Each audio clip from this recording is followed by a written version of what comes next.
ഇന്ന് ഒരുപാട് നാളത്തെ കാത്തിരിപ്പിനൊടുവിൽ നടപ്പിലായ ഒരു ക്ഷേത്ര ദർശന കഥയെക്കുറിച്ചായാലോ? അതെ, ഇന്നൊരു ക്ഷേത്ര ദർശനത്തിൻ്റെ കഥയാണ്. അതായത് കുറേ മാസങ്ങളായി പോവണമെന്ന് നമ്മൾ പ്ലാൻ ചെയ്തിട്ട് നടക്കാതെ പോയ ഒരു ക്ഷേത്ര ദർശന കഥ. കണ്ണൂരിലെ പ്രശസ്തമായ ക്ഷേത്രങ്ങളിലൊന്നായ പെരളശ്ശേരിയിലേക്കാട്ടോ നമ്മുടെ യാത്ര.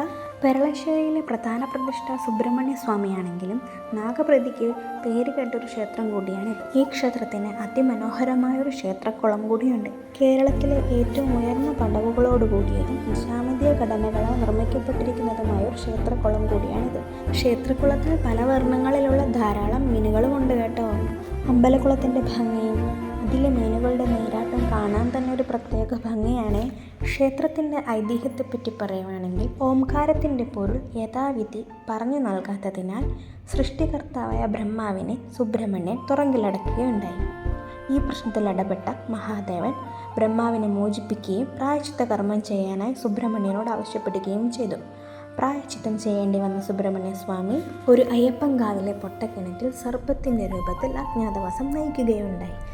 ഏകാന്തവാസത്തിലേർപ്പെട്ട സുബ്രഹ്മണ്യ സ്വാമിക്ക് മഴയും വെയിലും കൊള്ളാതെ സർപ്പങ്ങൾ സംരക്ഷകരായി. രാവണൻ അപഹരിച്ച സീതയെ തേടി ശ്രീരാമസ്വാമി ലക്ഷ്മണനും ഹനുമാനുമൊത്ത് ഇതുവഴി എത്തുകയുണ്ടായി.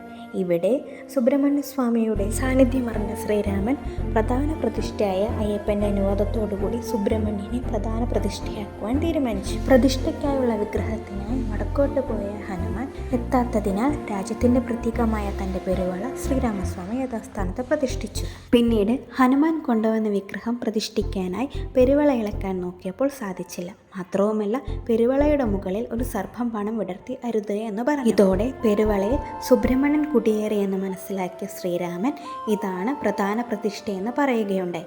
അങ്ങനെ ക്ഷേത്രത്തിന് പെരുവളശ്ശേരി എന്നും പിന്നീട് പെരളശ്ശേരി എന്ന പേരുമായി മാറി. ക്ഷേത്രത്തിലെ ആൽത്തറയിൽ കല്ലുകൾ വെച്ച് പ്രാർത്ഥിച്ചാൽ ആഗ്രഹം നടക്കുമെന്ന് പറയും. പെരളശ്ശേരിയിൽ വന്നു കഴിഞ്ഞാൽ എന്തായാലും താഴത്തെ വിഷ്ണു ക്ഷേത്രത്തിലും പോകണം കേട്ടോ.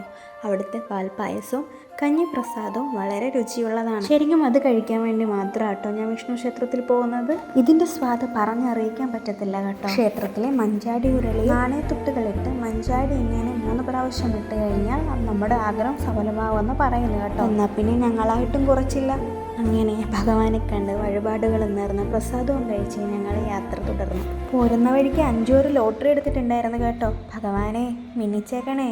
ഇതിലെ ഐതിഹ്യങ്ങളൊക്കെ ഞാൻ ഗൂഗിൾ നോക്കി പഠിച്ചതാണ് കേട്ടോ. എൻ്റെ സ്വന്തമൊന്നുമല്ലേ. തെറ്റുണ്ടെങ്കിൽ എന്നോട് ക്ഷമിക്കണേ.